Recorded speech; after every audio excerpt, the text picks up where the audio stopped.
Do you have a container garden you keep forgetting to water? As long as you have a hose bib, that's a problem we can solve. Hi, I'm Farmer Rishi and welcome to the Never-Ending Gardening course. This is part 2 of our series on drip irrigation, and today I'm going to be showing you how you can set up an automatic irrigation system from a hose bib for your small space or container garden.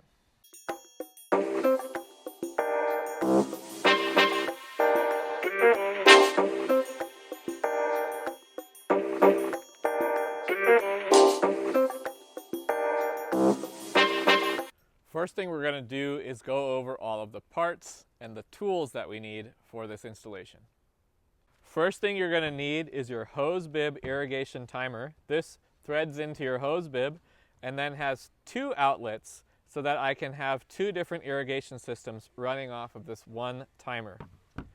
Next, you're going to need a pressure regulator and filter. This piece is a pressure regulator and filter all in one.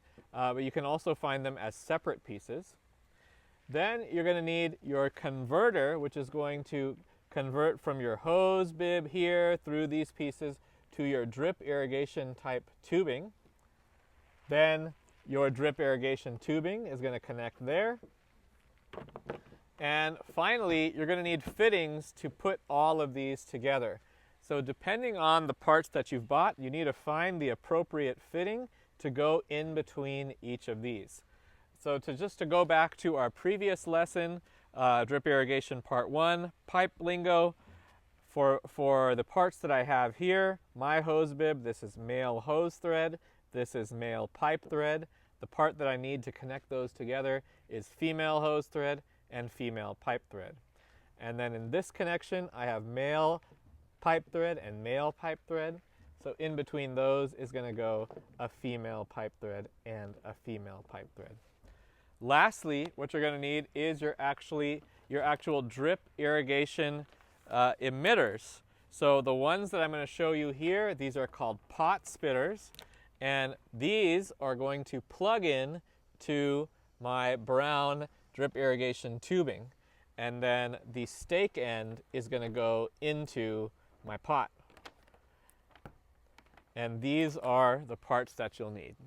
For tools, what you're going to need is a adjustable wrench. This is a channel lock wrench. This will be used just to tighten the threaded fittings of our irrigation parts together. You're also going to need threading tape. This goes over the threading of our irrigation parts and makes sure that the threaded connections are watertight and make sure we don't have any leaks. So this is important for protect us from leaks. And then finally, we need a hole punch.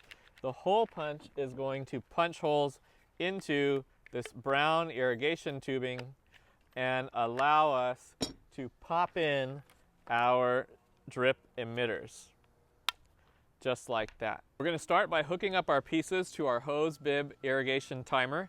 As I mentioned, my timer here has 2 different outlets. That means I can hook up 2 different irrigation systems to it that run at 2 different times, different intervals, and you can set them up completely differently. I'm just going to be setting up one today, but if you have a timer like this, you can just duplicate what we're doing to set up the second irrigation system on this second outlet. So first thing we need to do is attach our filter slash pressure regulator. That needs to go on here. And so we're going to take our female hose thread by female pipe thread fitting. You'll notice in your female hose thread fitting there's actually a rubber washer, so we don't need to put the threading tape on this connection. On a hose threaded connection, we don't need to put the threading tape because that's the washer that's in there is going to prevent the leaks. Now we're going to attach the pressure regulator filter. For this, we do need to attach the threading tape. So I'm going to wrap the threading tape around the fitting. And there's a pretty easy way to do this. If you just watch the direction my hand is moving and how the tape is set up against the threads, then that's it. Just tear it right off. We'll do the other side as well.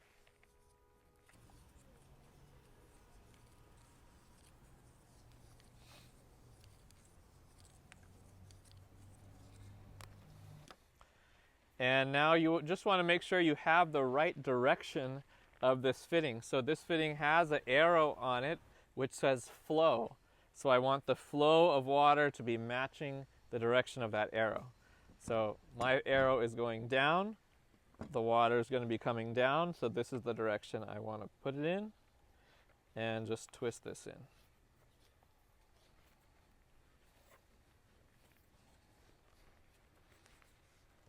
This is where your channel lock wrench will come in as well.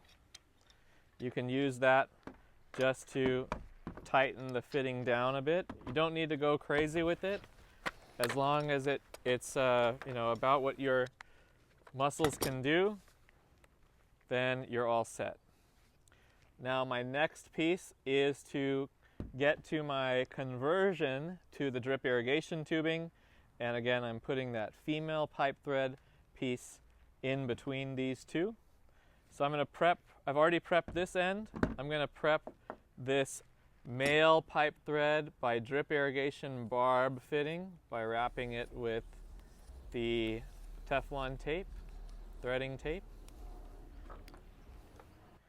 And now just screw on this fitting.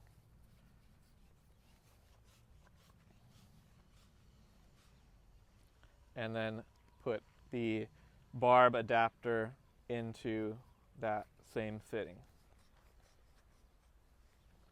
And again, I'm just going to use my channel lock to tighten everything down, make sure there's no leaks.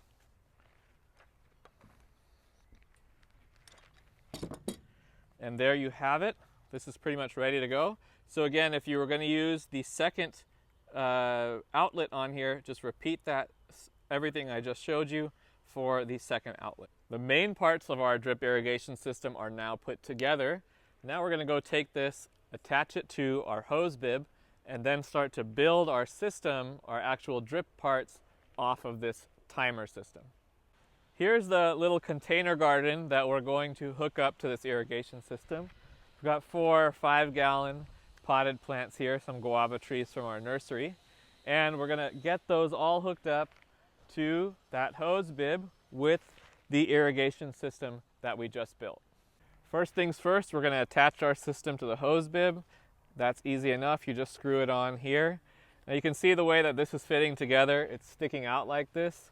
There is actually a fitting, which I do not have today, which is an angled adapter that'll attach to the end of your hose bib. So that would be a female hose thread by a male hose thread angle fitting that would get this pointing more down. So that's something you probably want to get. I just don't have that to show to you today. So we're just going to screw this on just like this. Next, we're going to actually attach our drip tubing. So again, this is just a push fitting. You want to wiggle it back and forth to get it on. And then I'm going to use some elbows to turn the pipe around toward the plants that I have laid out. So one elbow here and another elbow here, and attach my main tube here.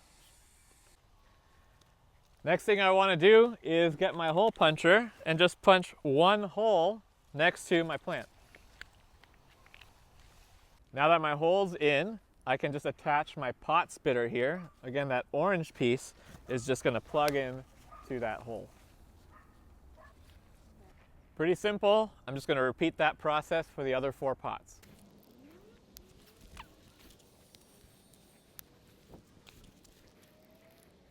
Our system is pretty much ready.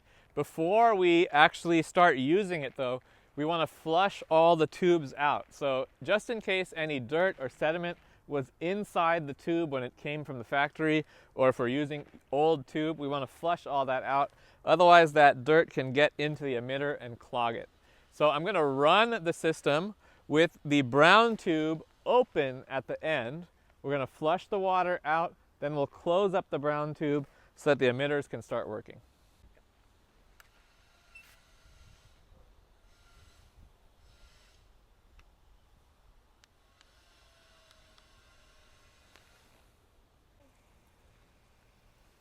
Now that our tube is flushed, we can close it off with our figure 8.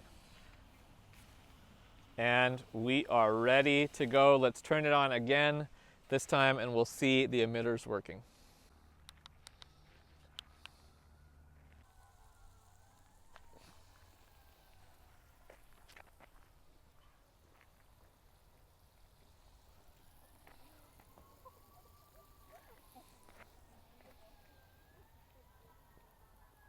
Your system is now done. The last thing for you to do is actually set up your timer. So every timer is a little bit different. I'm not going to show you how to set that up because it's going to depend on the timer that you have. You just want to make sure that you're running the water often enough and long enough that your pots are staying moist and that they're getting completely moist when they get watered. So for most, container gardens, you're probably going to be watering at least every other day or every 3 days during the summer. You might be able to get away with longer periods in between during the winter. And then you want to just adjust based on the type of emitter that you're using to see how long do you need to water to actually wet the soil. All right, I hope you enjoyed this lesson on how to install a small space or container garden irrigation system. This is the second part of our drip irrigation series. And in the next 2 parts, we'll be putting together a larger scale in-ground drip irrigation system, starting with part 3 with the irrigation manifold.